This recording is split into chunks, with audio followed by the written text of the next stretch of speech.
তাহলে আমি এখানে আরেকটি জিনিস শুনলে আপনারা তুলে ধরবেন এবং খুবই সংক্ষিপ্তভাবে।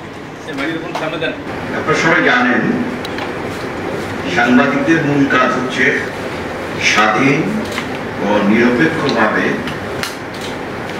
বস্তুনিষ্ঠ সংবাদ পরিবেশনা বা প্রকাশ করা। এটা প্রকাশ করার ক্ষেত্রে এই জিনিসটা সর্বোচ্চ গুরুত্ব দিয়ে আপনারা করেন, এটা করা দরকার। এটা আমি মনে করি এটার সঙ্গে যে জিনিসটা বেশি জড়িত, সংবাদপত্র সাংবাদিকতার স্বাধীনতা সঙ্গে দায়িত্বশীল ও উদ্যোগত হয়ে যায়। আপনাকে রেসপন্সিবল হতে হবে। এই জন্য যে জিনিসগুলি ইতিমধ্যেই প্রেস কাউন্সিলের সেক্রেটারি মহোদয় বলে গেছেন, সংবাদপত্রের স্বাধীনতা, ফ্রিডম অফ প্রেস, এটা একেবারে সবসময় বলা হয়ে থাকে।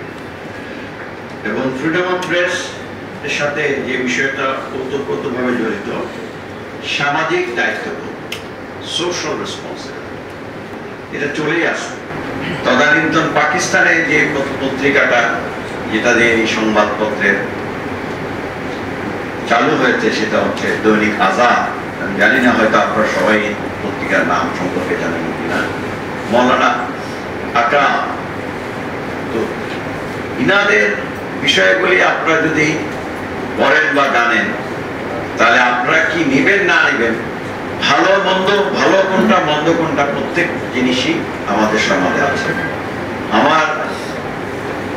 আমার যে পেশা, আমি 43 বছর এই পেশায় ছিলাম, বার এবং বেঞ্চ সহ। শেষ পর্যন্ত আমি 14 বছর জলদিয়তি করেছি। আমি যা দেখেছি যে বর্তমানে আমি যেটা মনে করি যে আমাদের ইতিহাস ব্যাপারে আমরা খুব একটা অবগত নই।